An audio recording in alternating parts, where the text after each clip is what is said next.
Be me, Sam, just a regular software engineer. Work for a mid-sized tech company, the kind that makes business software nobody outside the industry has ever heard of. My team is solid. We're the back-end guys, the ones who make sure the whole thing doesn't fall over. It's a pretty typical tech team, mostly guys. There's Edward, our senior architect. He's been with the company since the beginning, knows where all the skeletons are buried in the legacy code because he buried most of them himself.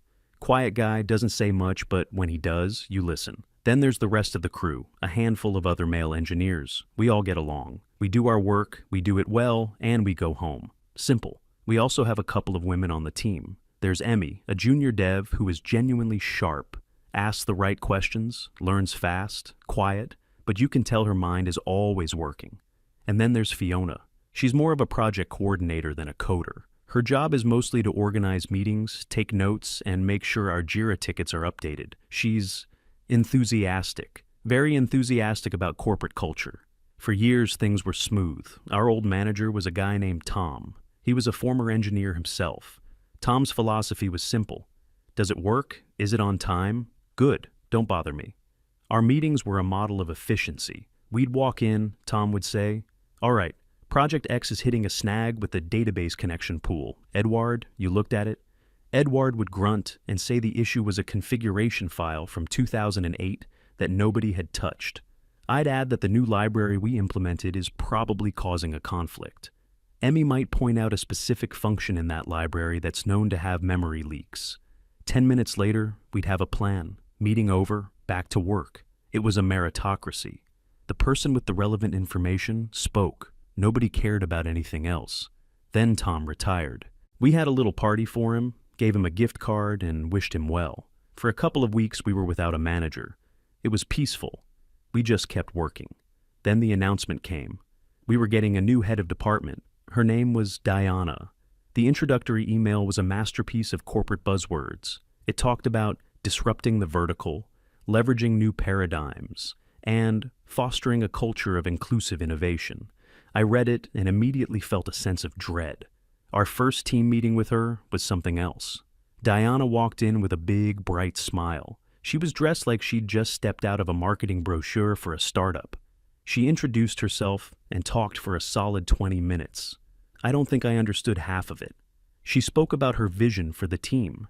It had very little to do with writing code and a lot to do with changing the team dynamic. She said our department had a perception issue within the company, that we were seen as unapproachable and insular. She mentioned that the monoculture of the team needed to be addressed to unlock our full potential. During this whole speech, I glanced over at Edward. He was just sitting there, completely motionless, with a face like a stone statue. Not angry, not bored, just blank.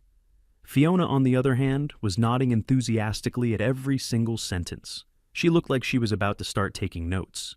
Emmy was looking down at the table, just kind of tracing patterns on the wood with her finger. The first few weeks were weird. She didn't really change any of our technical work, but she implemented a bunch of new team-building exercises. We had to start every morning with a check-in, where we shared our emotional state. Most of us guys just said, feeling good, ready to work. Edward's turn came on the first day. He just said, "I am present." Diana's smile tightened a little, but she moved on. She also implemented feedback sessions, where we were encouraged to share our feelings about our colleagues. Nobody said a word. It was just 10 minutes of awkward silence until the time was up. She seemed to get more and more frustrated that her methods weren't working. She saw a team that functioned perfectly well, but it didn't function the way she thought it should. The real change came about a month into her tenure. She called a special mandatory meeting. The subject was communication protocols. We all filed into the conference room. Diana was standing at the front next to a whiteboard with a bunch of diagrams that looked like they were from a sociology textbook. She started by talking about how traditional workplace communication is a product of systemic issues. She said that in male-dominated spaces, female voices are often suppressed, not through overt actions, but through a culture of conversational dominance. Men, she explained, have a tendency to interrupt, to speak over others, and to take up more conversational real estate. She said she had been observing our team meetings and noticed a clear pattern. The men, particularly the senior men, spoke first and most often. She wasn't wrong, technically. Edward often spoke first because he had the most experience. I spoke a lot because I was the lead on our biggest project, but the reason was competence, not gender. Diana, however, saw it differently. She saw it as a symptom of a toxic environment that needed to be corrected. So she announced the new rule. Her exact words were, to rebalance the conversational scales and create a more equitable and inclusive environment. We will be implementing a new communication protocol for all team meetings, effective immediately. She then laid it out. From now on, women will always speak first. On any new topic, I will open the floor to the women of the team. Only after every woman has had a chance to offer her thoughts and has explicitly said she is finished speaking, will the men be invited to contribute. The room was silent. I looked at Edward. Still a stone statue. I looked at the other guys. They looked confused, like they were trying to figure out if this was a joke. I looked at Emmy. She looked horrified. She visibly sank a little in her chair. Fiona, however, was beaming. She gave Diana a little nod of approval, a look of, finally, someone gets it. Diana looked around the room, daring anyone to challenge her. This will ensure that all voices are heard, she said, and that we benefit from the diverse perspectives on this team. Nobody said a word. What could we say? She was the boss. Arguing would just paint a target on your back. You'd be labeled part of the problem. The meeting was dismissed. We all walked out of the conference room in silence. The guys sort of scattered back to their desks. I went to the kitchen to get some coffee and just process what had happened. A few minutes later, Edward walked in. He poured himself a cup of black coffee, stirring it slowly. I was expecting him to be angry, to say something about how ridiculous this was. He just took a sip of his coffee and looked at me. She made a rule, he said, his voice completely calm. We are professionals. We will follow the rule. I must have looked confused, he elaborated. We will follow it exactly. We will not interrupt. We will not offer opinions until we are invited to. We will sit, we will listen, and we will wait for our turn. We will be respectful and patient. Then a tiny, almost unnoticeable smile touched the corner of his mouth. Let's see how it works. And then he walked away. I understood immediately. This wasn't submission. It was a strategy. Malicious compliance. We weren't going to fight her. We were going to give her exactly what she wanted and let the results speak for themselves. The word spread quietly among the men on the team. No big meeting, just a few quiet chats. The message was the same. Follow the rule. To the letter. No arguments, no protests, just silent, professional compliance.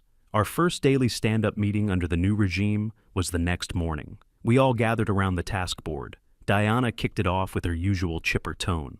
Good morning, team. Let's start with our project updates. Ladies, the floor is yours. And then, silence. Crushing, awkward silence. There were 4 women in the room. Diana, Fiona, Emmy, and one of the admin assistants who had joined us. The admin assistant just looked terrified, like she had been called on by the teacher and didn't know the answer. Fiona looked at Diana, then at Emmy, clearly expecting Emmy to start since she was the actual developer. Emmy was staring at her shoes. She's not a shy person in a technical context, but she's not someone who likes being the center of attention. This whole situation was clearly her worst nightmare. The silence stretched from a few seconds to what felt like an eternity. The guys all just stood there, hands in our pockets or folded across our chests, looking completely neutral and patient. We were waiting, respectfully. Finally, Diana broke the silence, her voice a little strained. Fiona, would you like to start? Fiona cleared her throat. Yes, thank you, Diana. Well, yesterday I synergized our action items and updated the forward-looking roadmap. I think we're well positioned to leverage our core competencies moving forward. It was a sentence composed entirely of buzzwords. It meant nothing. Diana nodded like this was a profound insight. Excellent. Thank you, Fiona. Emmy? All eyes turned to Emmy. She looked up, and you could see the panic in her eyes. I continued working on Ticket 742, she mumbled.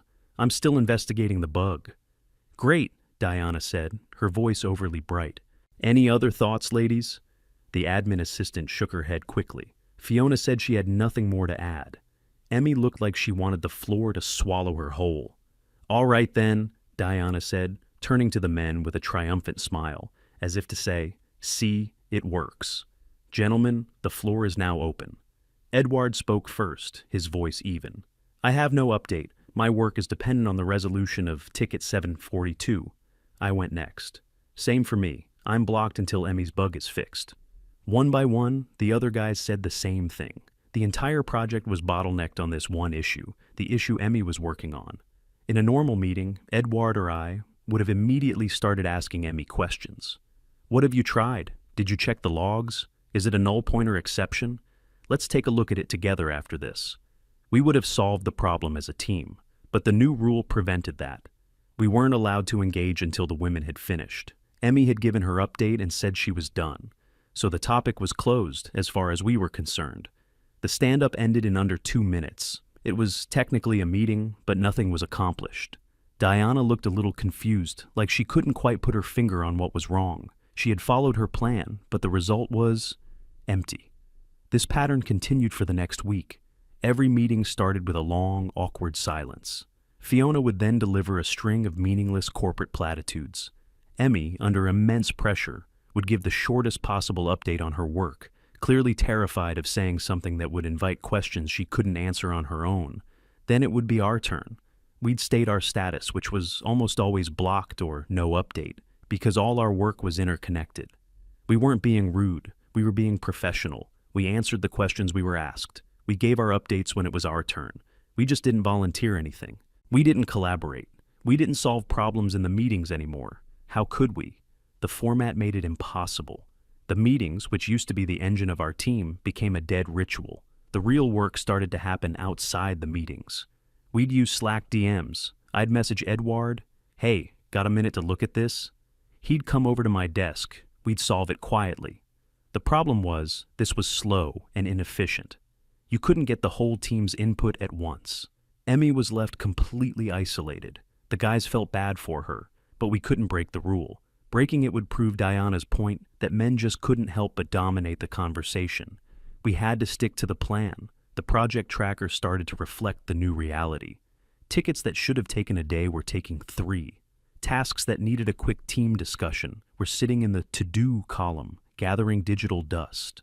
The velocity chart for our team, which had been a point of pride, took a nosedive.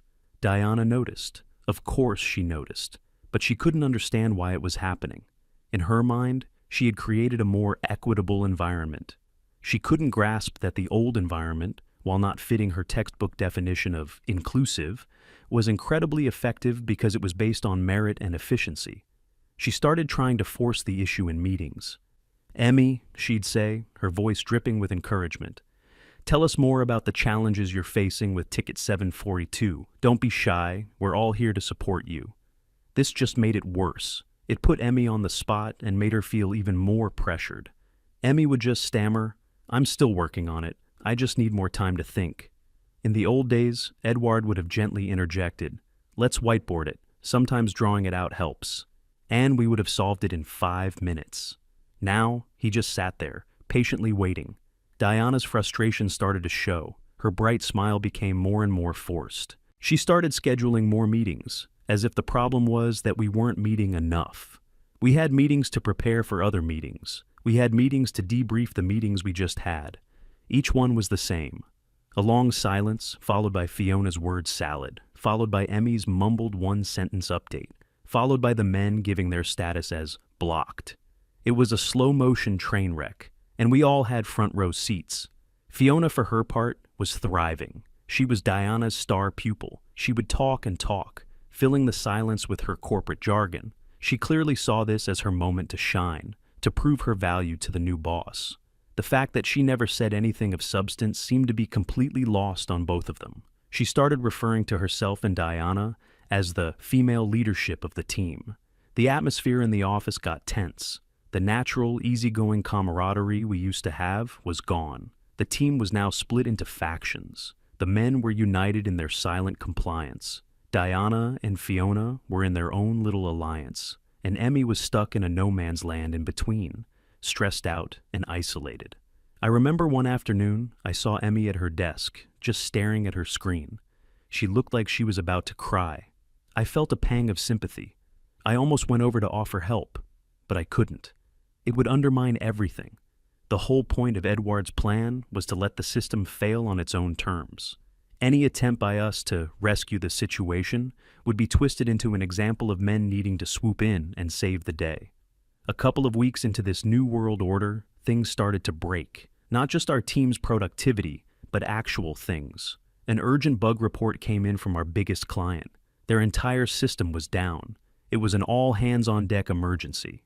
In the old days, Tom would have gotten us all in the war room, and we'd have it fixed in an hour. Diana scheduled a meeting.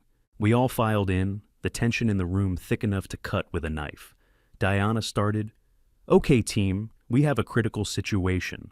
Ladies, what are your thoughts on the initial steps?" Complete silence. Even Fiona seemed to realize that this was not the time for her usual buzzwords. The client was losing thousands of dollars every minute. Emmy looked like a deer in headlights. This was a massive system-wide failure. It was way above her pay grade to diagnose. The silence stretched on. 1 second, 5 seconds, 10 seconds. Diana looked around, her eyes wide with a dawning sense of panic. She looked at Fiona, who just shook her head. She looked at Emmy, who looked down at the table. Finally, she looked at the men.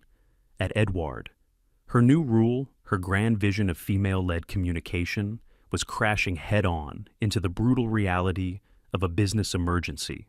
You could see the internal conflict on her face, sticking to her principles versus not getting fired. After what felt like a lifetime, she finally cracked. Her voice was barely a whisper. "Edward, what do we do?" Edward didn't gloat. He didn't say, "I told you so." He just calmly said, "Sam, pull up the server logs from the last hour. I'll check the error monitoring. Rest of you, start checking the recent code commits. Let's go." And just like that, the spell was broken. We were a team again. We swarmed the problem, calling out information, sharing theories. We found the issue in 20 minutes. A bad data migration script had corrupted a key database table. We had a fix deployed within the hour. As we were finishing up, Diana was just standing in the corner of the room, watching. She looked smaller, somehow. Deflated.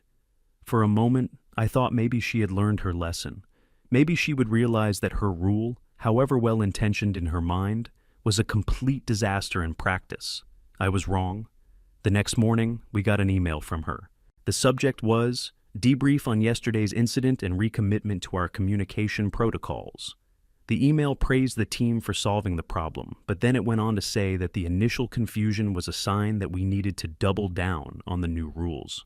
She claimed that the initial silence from the women was a sign of how much psychological safety was still needed, and that the men eventually taking over was a regression to the old, non-inclusive ways. She ended the email by stating that the women speak first rule was more important than ever and would be strictly enforced without exception. That's when I knew. This wasn't about efficiency or teamwork for her. This was about ideology. She was willing to let the entire department burn to the ground, as long as it burned according to her principles. The mood among the guys turned from wry amusement to cold anger. We had followed her absurd rule. We had watched the project stall. We gave her the rope, and she was refusing to use it. Edward's response was simple. We continue to follow the rule, exactly as written. So we did. We went back to the silent meetings. We went back to being blocked. The productivity of the team flatlined completely. We were now weeks behind on our major project, Project Omega. Emails started flying from other departments.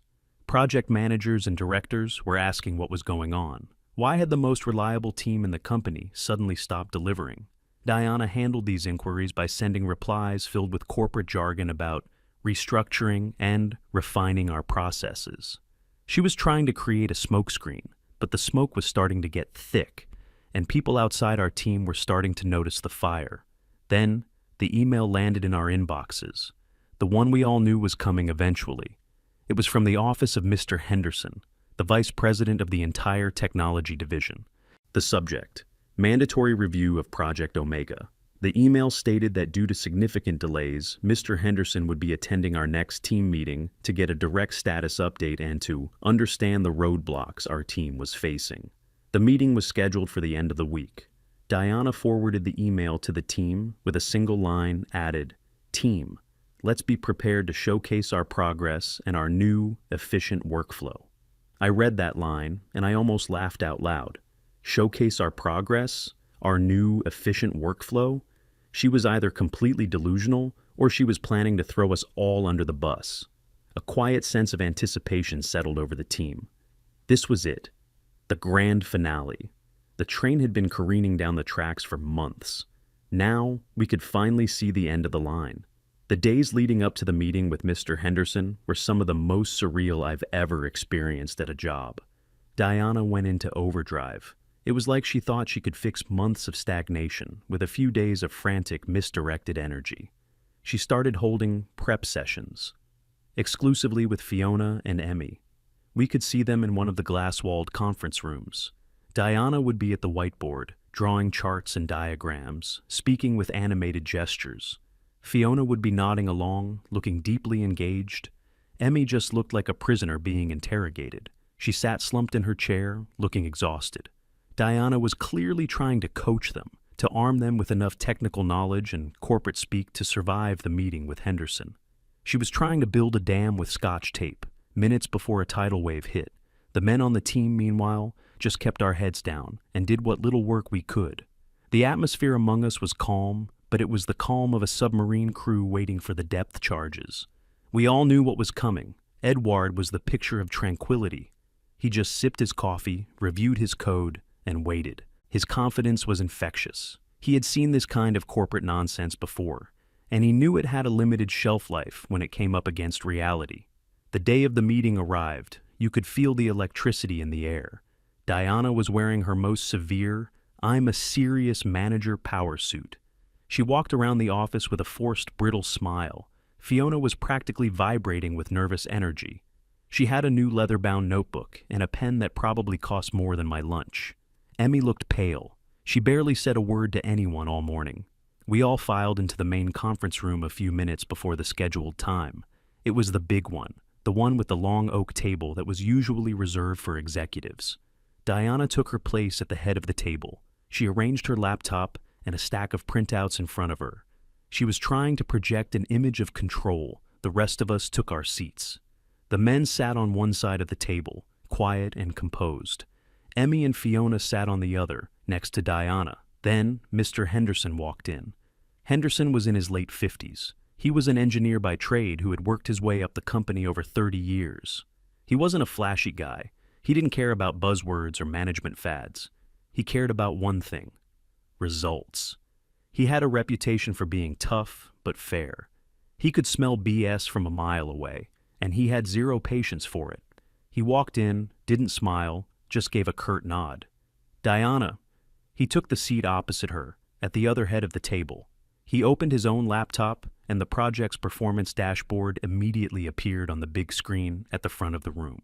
The screen was a sea of red charts showing our velocity dropping off a cliff, red indicators showing missed deadlines, red alerts for the ballooning bug queue. It looked like the command console for a nuclear meltdown. Henderson didn't say a word. He just let us all look at it for a good 30 seconds.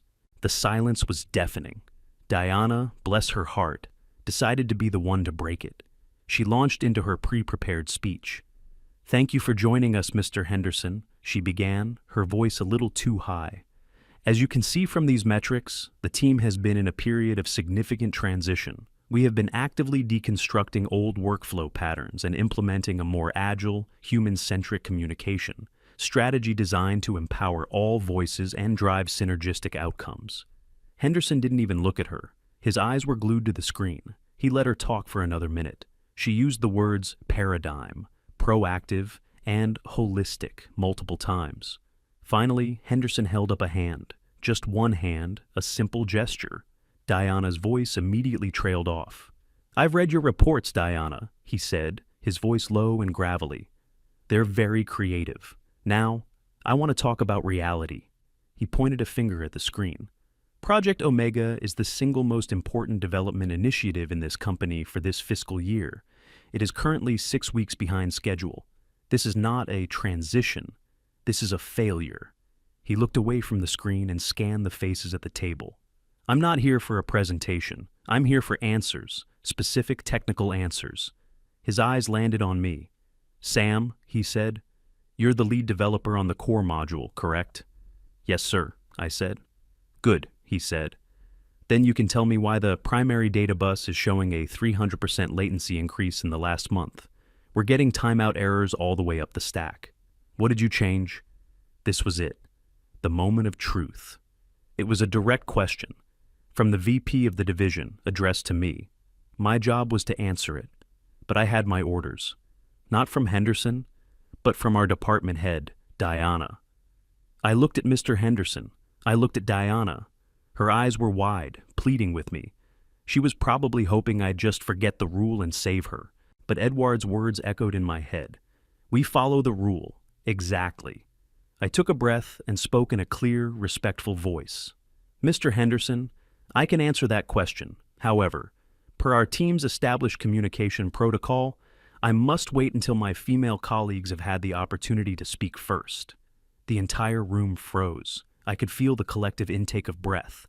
The other guys on the team didn't move a muscle. They just stared straight ahead. Mr. Henderson's face went through a remarkable series of transformations. First, confusion. Then, disbelief. Then, a slow, dawning anger that seemed to start in his jaw and spread across his entire face. He slowly turned his head to look at Diana. He didn't say a word. He just stared. Diana started to stammer. "Well, you see, Mr. Henderson, what Sam is referring to is a new initiative to foster inclusivity." Henderson cut her off, his voice dangerously quiet. "Are you telling me that your engineers are not allowed to answer a direct technical question from me because of a meeting rule?" Diana was sweating now. "It's just to ensure everyone's voice is heard." Henderson's gaze was like a laser beam. "Fine," he said, his voice dripping with icy sarcasm. "Let's follow the rule. It's your rule, after all." He turned his gaze to the other side of the table. "Ladies," he said, the words sounding like an insult, "the floor is yours. The primary data bus, latency, go." A new, even more profound silence descended on the room. Diana looked desperately at Fiona. This was her star pupil's moment to shine. Fiona cleared her throat. She opened her fancy notebook. "Thank you, Mr. Henderson," she began, trying to sound confident. "I believe the latency issue highlights a critical need to reevaluate our strategic vendor partnerships and to circle back on our core value proposition. It's an opportunity to—" "Stop," Henderson said. It wasn't a shout, but it hit the room like a gunshot. Fiona froze, her mouth half open. "I did not ask for a press release," Henderson said, his eyes boring into her. "I asked for a technical reason. Do you know what a data bus is?" Fiona's face turned beet red. She just shook her head, unable to speak. Henderson dismissed her with a wave of his hand and turned his attention to the last woman at the table. "Emmy," he said. His tone was a little softer with her. He knew who the actual engineers were. "Do you have an answer for me?" Poor Emmy looked like she was about to have a panic attack. All the pressure of the last few months, all the stress and isolation, it was all culminating in this one moment, in front of the VP. She spoke in a voice that was barely audible. I think it might be related to the new authentication library," she whispered. "There's a known issue with how it handles session tokens under heavy load. It creates a bottleneck." She was right. That was part of the problem, but it was only one piece of a much larger puzzle. She had been working on her little corner of the project, but because of the communication breakdown, she had no idea how it connected to everything else. Henderson nodded slowly. "Okay, that's a start. A bottleneck in the auth library. Why wasn't this caught in testing? Why wasn't it flagged and fixed weeks ago?" Emmy looked like she was about to cry. We couldn't. It was hard to get everyone's input to confirm it." That was all Henderson needed to hear. He had the what and the why. He knew the technical issue, and he knew the process issue that had let it fester. He leaned back in his chair and looked at Diana. His face was no longer angry. It was something worse. It was disappointed and weary. The face of a man who was tired of dealing with nonsense. "So this is your new, efficient workflow," he said. "You've silenced the most experienced people on your team. You've isolated your junior engineer and put an impossible amount of pressure on her. You've ground the most important project in the company to a halt. All in the name of, what? Inclusivity?" Diana tried to speak. My intention was... I don't care about your intentions, Henderson said, his voice rising for the first time. I care about my company. I care about the people who rely on our software. I care about the hundreds of employees whose jobs depend on this company being successful. We are an engineering firm. We build things. We solve problems. We don't have time for your social experiments. He then turned his gaze to the wisest man in the room. Edward, he said, you've been here since the beginning. Tell me plainly, what is this rule? Edward sat up straight. He looked directly at Mr. Henderson and spoke in a calm, factual tone, as if he were describing a bug in the code. Mr. Henderson, some weeks ago, Diana implemented a new mandatory policy. The policy states that in all team meetings, men are forbidden from speaking until every woman on the team has had the opportunity to speak and has stated she has nothing further to contribute. As a professional team, we have been adhering to this policy without deviation. Every word was a nail in Diana's coffin. He didn't editorialize. He didn't complain. He just stated the facts, the absurd, insane facts. Henderson stared at Diana for a long time. She seemed to shrink under his gaze. Finally, he shook his head, a look of profound disgust on his face. Diana, he said, his voice flat and final, meet me in my office in 10 minutes. The rest of you, stay here. Diana stood up on shaky legs. She didn't look at anyone. She gathered her things and practically fled the room. As the door closed behind her, a collective sigh of relief seemed to pass through the room. Henderson turned back to the team. His entire demeanor changed. He was a commander taking control of the battlefield again. All right, he said, his voice all business. Rules over. Effective immediately. Sam, your turn. Give me the full breakdown of the latency issue. Don't leave anything out. And just like that, the floodgates opened. I spent the next 10 minutes explaining the entire technical problem. The auth library bottleneck that Emmy found was the start, but it was causing a cascade failure in the caching layer, which Edward had suspected but couldn't confirm. As I talked, Edward would interject with details about the server architecture. The other guys would chip in with their own observations from the modules they were working on. Within 15 minutes, we had the entire problem mapped out on the whiteboard. Within 20, we had a 3-point plan to fix it. It was beautiful.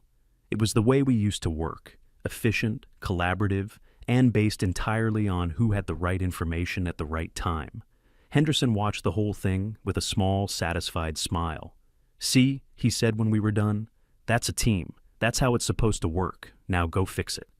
We all left the conference room feeling like a massive weight had been lifted off our shoulders. We never saw Diana again. The next day, an email went out from HR announcing that she had been reassigned to a new strategic role in another division. Everyone knew what that meant. She'd been put in a broom closet somewhere to wait out her contract.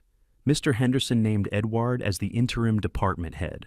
Our first team meeting with Edward in charge was the following morning. We all gathered in the usual room. Edward walked in, coffee in hand. He stood at the front of the room. Project Omega, he said. Status, go. And we did. The meeting was over in 5 minutes. It was perfect. Later that day, as I was getting ready to leave, Emmy came over to my desk. She stood there for a moment, looking nervous. Hey, she said quietly. Hey, Emmy, you doing okay? I asked. She nodded. Yeah, I just wanted to, say thank you. I wasn't sure what to say. For what? We just went back to doing our jobs. I know, she said, and she gave a small smile. That's what I'm thanking you for. She went back to her desk, and I packed up my bag. Walking out of the office that evening, I couldn't help but reflect on the whole bizarre chapter. We hadn't fought. We hadn't argued or protested. We had simply complied. We had let the system Diana built run its course and collapse under the weight of its own absurdity. Turns out, reality has a way of asserting itself. You can try to bend it to your ideology, but in the end, the code either compiles or it doesn't. The project is either on time or it's not. And just like that, the great workplace revolution was over. We just went back to work.